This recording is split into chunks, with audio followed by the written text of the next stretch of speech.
It's 2018 and a ton of cartoons are on the air right now, so I decided to talk about a few of them. This is Shade X, and today I'll be talking about the top 5 modern cartoons that I enjoy.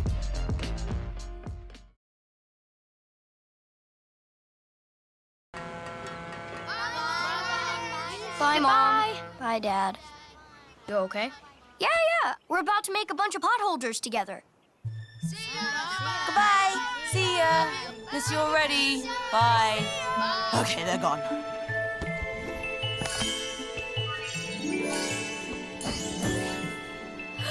Hedra! The camp counselors are witches! Cool. Summer Camp Island aired all of Season 1 for 48 hours, one weekend on TV early July, and I saw a few episodes. I really enjoyed it. It's a cute show. When I first saw the pilot, I was put off by the art style at first, but it grew on me. This show reminds me of Season 1 Adventure Time before the series got involved with convoluted plot lines. This show is about Oscar, who is an elephant, and Hedgehog, who is a hedgehog. Wow, that's a lazy name. In the show, they go to what appears to be a normal summer camp, only to realize that it is magic, and it is being controlled by witches. In the series, the two best friends go on several adventures together. I really like the chemistry between Oscar and Hedgehog. You can clearly tell that they care about each other and are best friends. My personal favorite character is Susie. Susie is a cat. She's one of the camp counselors. Susie is the queen bee of the group. She is a mythic witch. Susie is a funny character. She hates all the campers, and she is voiced by series creator Julia Pott. The world of Summer Camp Island is populated by cute tiny aliens and friendly monsters. This show is weird. In this world, everything is alive and has cute little faces on them. Pajamas are alive, the food is alive as well. This show is weird, but I'm not gonna make 100 videos about how weird this show is. Unlike some other YouTuber. Hey guys, it's PhilipsKebab94 and I just saw Summer Camp Island. This show is so weird. The people who created it probably took a lot of drugs or something. Also, it's super dark. It's almost as dark as my Gravity Falls theory videos. Which are true, by the way. Just don't listen to the creator. I mean, all the fans are correct. It's very clear that the fans are correct in this. In the show, the food is alive. There is this one scene where Oscar the elephant tries to eat a talking marshmallow. Very out of place for a kid's show, if I do say so myself. What is this? Modern day SpongeBob? Then you see the marshmallow actually starting to cry in his mouth. I'm not making this up, guys. It's as true as my Gravity Falls theory videos. He ends up not eating the marshmallow in the end, but this scene is still super dark nonetheless. Why is this in a kid's show? What were they thinking? Shut up, Vale. It's just a show for kids. You don't need to make 100 videos about how dark it is that the food is alive. Anyway, back to the review. This show is very soothing for some reason. Whenever I watch it, I feel super relaxed. Summer Camp Island isn't as story-driven as Steven Universe and Adventure Time, but the show does have some continuity. I was surprised by the amount of callbacks that happened in this show. I was afraid that Summer Camp Island would not have a future on Cartoon Network, because Cartoon Network aired all 20 episodes of Season 1 in one weekend. This reminds me of when they dumped all 10 episodes of Apple and Onion on their app. And as of right now, there hasn't been a Season 2 renewal for Apple and Onion. But I think Summer Camp Island will continue to air on the network. There is an entire Season 2 with 20 episodes that has yet to be aired. Overall, I'm not the biggest fan of Summer Camp Island, but it isn't as bad as I thought it would be. The show is somewhat enjoyable, but it wasn't made for me. Unlike the other Cartoon Network shows, Summer Camp Island is rated TVG. The show is clearly made for younger kids. Anyway, I highly recommend Summer Camp Island. It isn't the best show on Cartoon Network, but it's still worth a watch.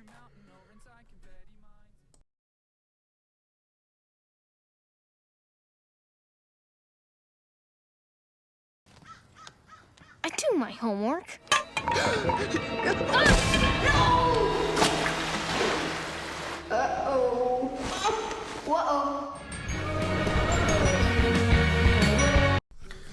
Craig of the Creek was created by Matt Burnett and Ben Levin. The two creators were both writers on Steven Universe. But before that, they co-created another show called Bounty Hunters. I can't believe that Jeff Foxworthy, Bill Evangel, and Larry the Cable Guy all had an animated series. Watching that show felt like a fever dream. Like I'm just watching TV, flipping through the channels, I see an animated Larry the Cable Guy. Like, was this show actually real? Yeah, it was. Bounty Hunters was a real show. It aired on country music television. It's a real show. Seriously, guys. Bounty Hunters, it's a real show. Larry the Cable Guy had an animated series. Anyway, back to the main topic. The show is about a boy named Craig and his friends Kelsey and JP. Craig is the protagonist of the show. He loves adventure. Kelsey is a tough girl of the group. She loves to fight with her sword. She monologues in her mind a lot. She also has a bird named Mortimer who sits on top of her head. JP is the oldest kid of the group. He's a middle schooler. He's the show's comic relief. He's really funny. JP is a very lovable character. Each episode chronicles the adventures that these three friends have at the creek. The show reminds me a lot of Recess and Codename Kids Next Door. Craig of the Creek is similar to these shows because it is about what kids do when adults aren't around. The Creek is a place where kids roam free. The Creek is a large community populated by kids. The Creek has its own economy. Kids bring things they don't want to the trading tree in exchange for snacks and toys. A game of tag is treated like a disease. In the Creek there are several different groups of kids. There is a cult that worships the neighborhood dog. There are two brothers who are fighting against each other in an ongoing paintball war. There are sewer kids. There are spoiled rich kids. There is also a group of girls that pretend to be horses. What I'm trying to say is that the Creek is a very large place. What I love about Craig the Creek is that it's a slice of life show. It reminds me of the joy of childhood. Another thing that I love is the character development. Craig has trouble getting along with his brother throughout the series, but in a later episode they bond while playing a trading card game against the little girl from the Creek. There is also great representation on this show. Craig is a black protagonist, which is rare for cartoons these days. Tyler the Creator said at a Comic-Con panel for his show The Jellies that there is a serious lack of black leads in animation. There is also some LGBT representation in this show, in the episode The Curse. In that episode, it's revealed that the two witches, Tabitha and Courtney, are actually in a lesbian relationship together. Overall, Craig of the Creek is a good show on Cartoon Network. I highly recommend it. If you like Disney's Recess or Codename Kids Next Door, you will love this show.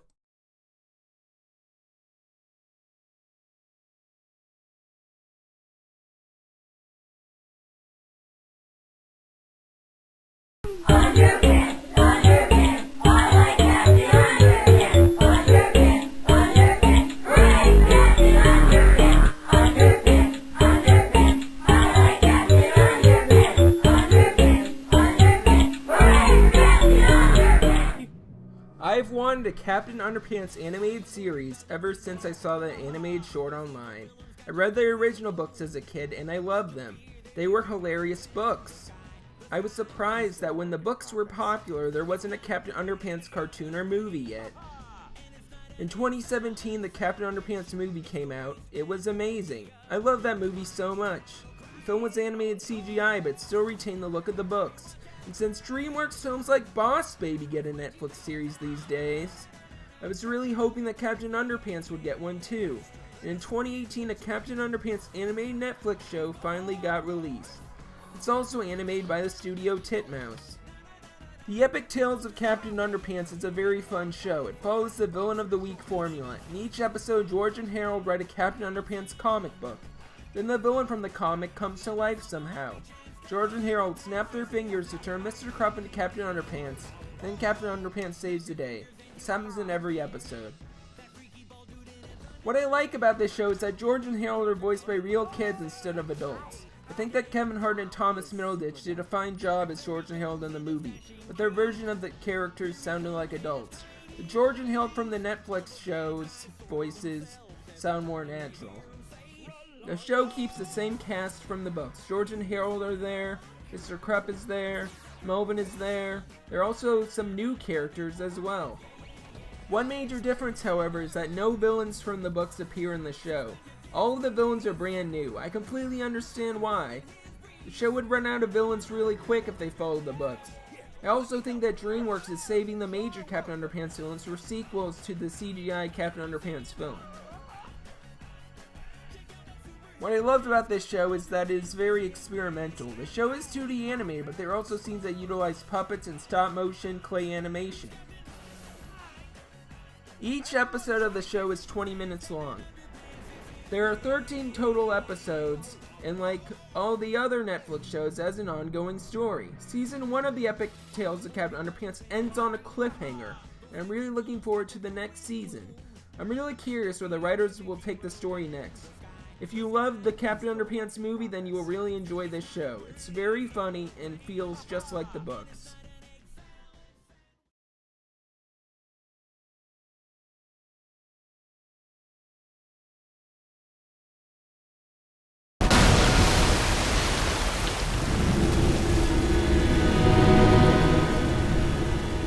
Blue diamond.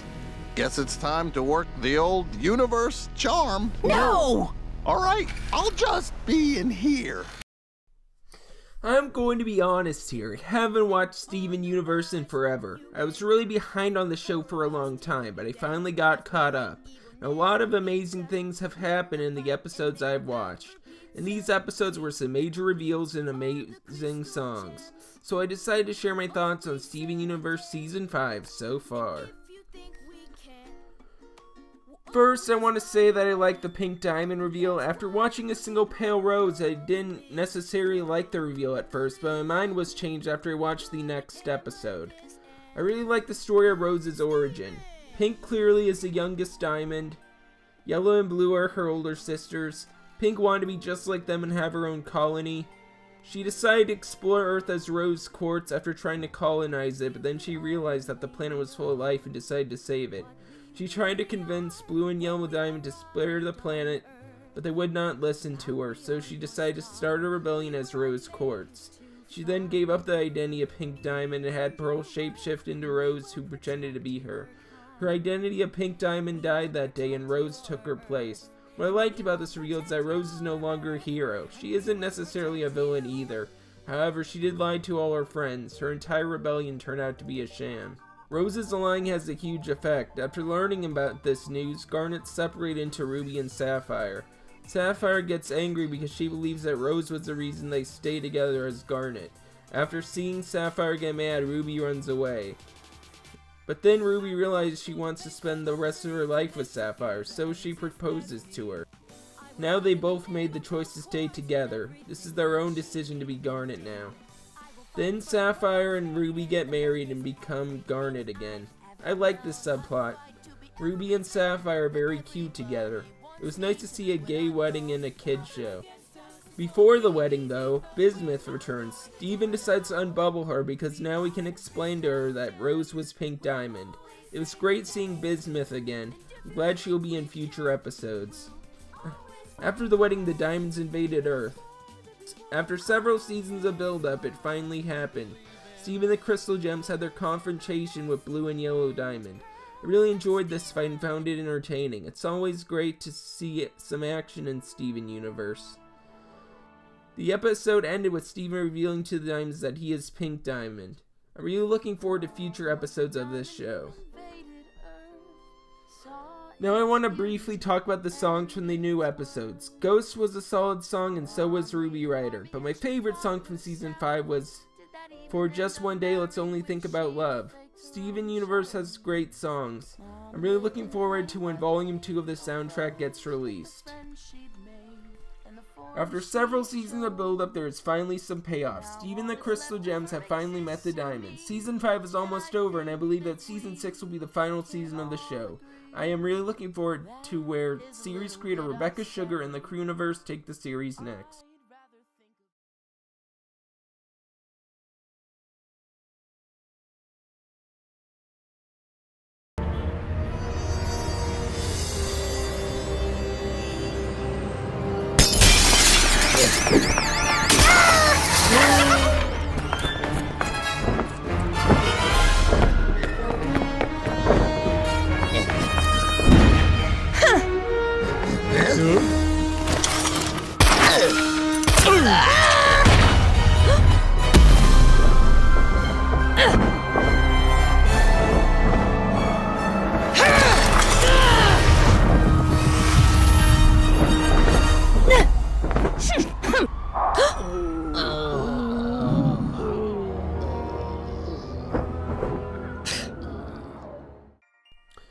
Emaar is a new, amazing cartoon that is free on YouTube. It is animated by Eating Stars Studios.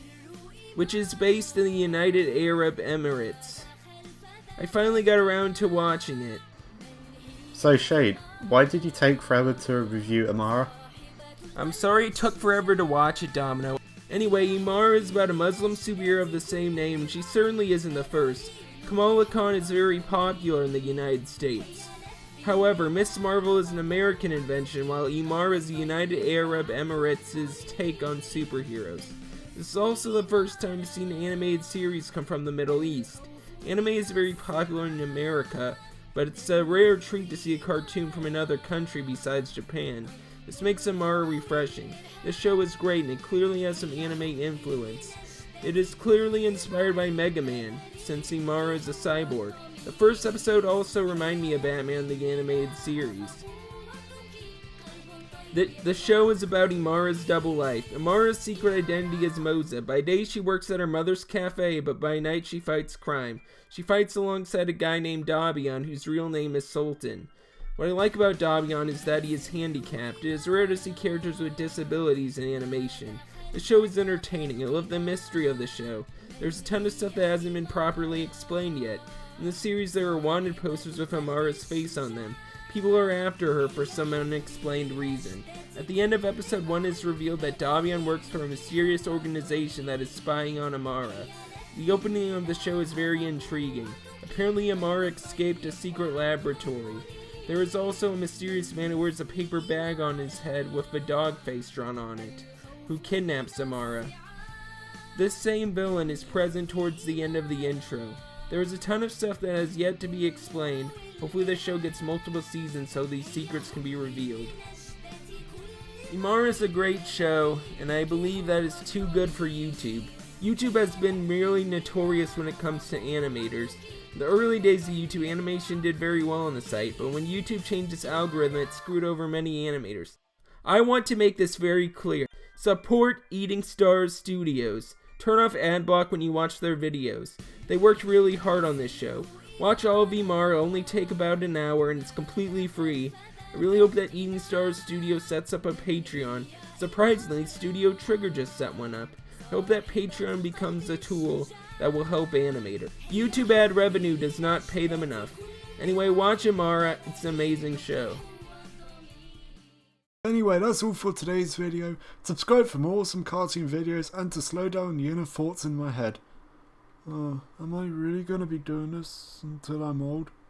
Like, what am I going to tell my grandkids? They're going to ask like, hey, Grandpa, what did you do when you were younger? And I'll be like, I reported on cartoon news with clickbaity thumbnails and titles to mislead people, but it's like, the news itself isn't actually that important, but I just kind of stretch it out for a lot longer than it needs to be. Oh shit, am I still recording?